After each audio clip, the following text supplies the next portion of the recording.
imbere y'imyaka 30 no kuvuga imbere yuko dushika mu 1993 amashengero menshi y'abaporoti yarafise imigwi myinshi y'abaririmbyi. Ndibuka mu mashengero naragenda amashengero nibaza ko ntara n'imwe mu Burundi ntaragendera niburi ishengero rimwe ku mugwa mukuru w'intara nkorane na bene data. Narabonye amashengero aho usanga ugereranije amashengero afise imigwi y'abaririmbyi iri hagati y'itatu n'indwi canke munani, mbere hari n'abashobora kuba barenze bagira muri 9 kandi zikora ku munsi kwikoranira ryo kwa Mungu rimwe. Ivyo soko vyamye kubera imbere yuko amashengero y'abaporoti yagira abantu benshi, abantu bakiri bake urumva hakora abantu bakeyi bagakoresha nyuma y'urusato bakaririmba kantike bikaba ivyo. Mugabo uko bagiye baragwira imigwi ikaba myinshi, abantu benshi bagashaka kuririmba, hagiye hari imigwi myinshi y'abaririmbyi, basanga amakora arashika 5, 6, 7 canke arenga.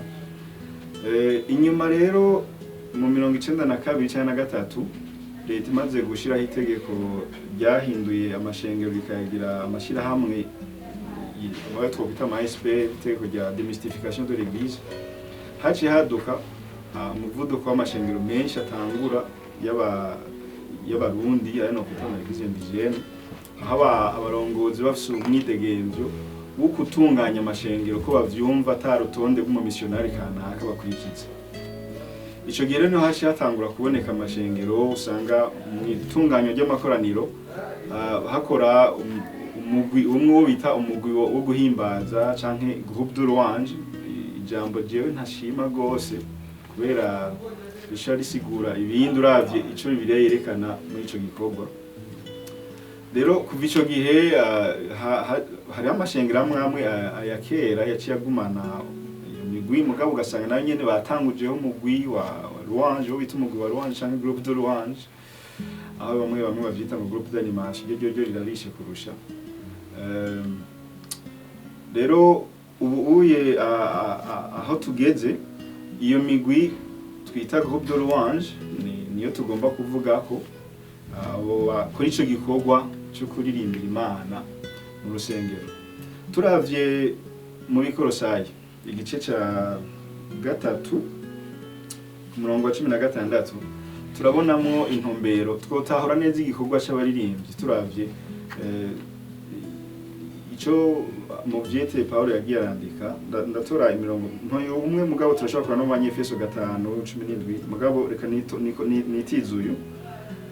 Havuga ngo ijambo rya Kristo ribe muri mwebwe rigwiriye riri mu bwenge bwose, mwigishanye muhanurane muririmba zaburi n'indirimbo n'amatazirano y'ivya mwemu, muririmbira Imana mu mitima yanyu mubiheshwa n'ubuntu bwayo. Umuntu arabiye muri umurongo arashobora kubona n'iyindi isa nayo aho Paulo yari kavuga ikinyene. Urabona yuko mu makoraniro y'abera intumbero nyamukuru z'amakoraniro y'abera umuntu agerageje kuzirabazo ari nka zibiri. Hari intumbero yo guhimbaza Imana, akaba n'intumbero yo gukomezanya na bene data mu kwizera. Namba iyo ntumbero y'amakoraniro ya bene data ari kwiri, biragaragara yuko iyo abizera bose baje gukorana, bose baba baje guhimbaza Imana, baba baje kuririmbira Imana.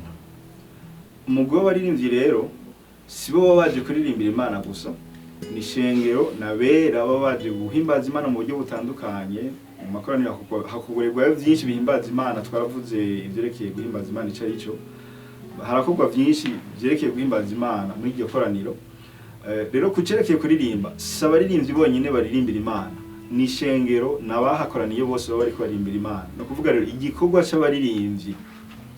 c'abaririmbyi no gufasha ishengero kugira ngo baririmbira Imana. Sibo baririmbira Imana bonyene, bafasirita ico gikorwa kugira ngo ishengero ryose ririmbira Imana. Aha rero bico bizana igikorwa kitoroshe ku baririmbyi kubera bategezwa kwibona ubwabo nk'abakristo abizera baje kuririmbira Imana, mugabo bakibona kandi nk'abariko barakora ico gikorwa cyo gufasha ishengero ngo ririmbira Imana.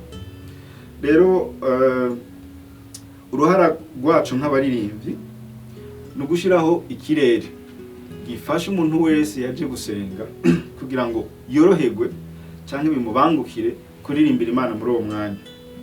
Ariko ntitwogwa mu mutego uko tuguma turaba inyifato y'abaje mu ishengero ngo bari twereka ko vyatotse, kubera benshi duratugwa muri uwo mutego. Umuntu atabonye inyifato kanaka, badugije ibiganza, abarize bafukamira bati no munsi ntivyagenze neza. Ntitwogeragezwa n'ivyo kuko arabo bice bitera gukora inyifato zimwe zitari nziza. Rero igikorwa cacu ni ugutegura ikirere, ni ugupanga tugatunganya ku buryo abantu baje gusenga, baje bakeneye guhura n'Imana boroherwa. Ariko ntitwogwa mu mutego uko arivyo dufatira. Kubera iki? Kubera uruhara rwacu ni ugushira ico kirere cyorohereza ushaka gusenga wese, ariko ko we ubwiwe ashima gukoresha ako karyo bimuvako. Kw'Imana ihitamo kumugendera bivako. No kuvuga twebwe dufise uruhara rufisa rugarukira kugira ngo uwo muntu vy'ukuri abe muri uwo mwanya wo kuririmbira Imana. Igikorwa cacu rero twogitabara muri ubwo buryo no gutunganya ari indirimbo, bategura umuziki n'ibindi bikorwa kugira ngo abantu baje gusenga boroherwe muri ico gikorwa cyo kuririmbira Imana. Mugabo turafise aho tugarukiriza, twibuka yuko ari Imana ubwabo barafise uruhara rwo kuba bafise inyota yo kurondera Imana, hanyuma kandi n'Imana ubwayo nihitamo kubagendera. Hama kandi natwe tukibuka yuko natwe ubwacu tuba twaje kuririmbira Imana no kurondera Imana.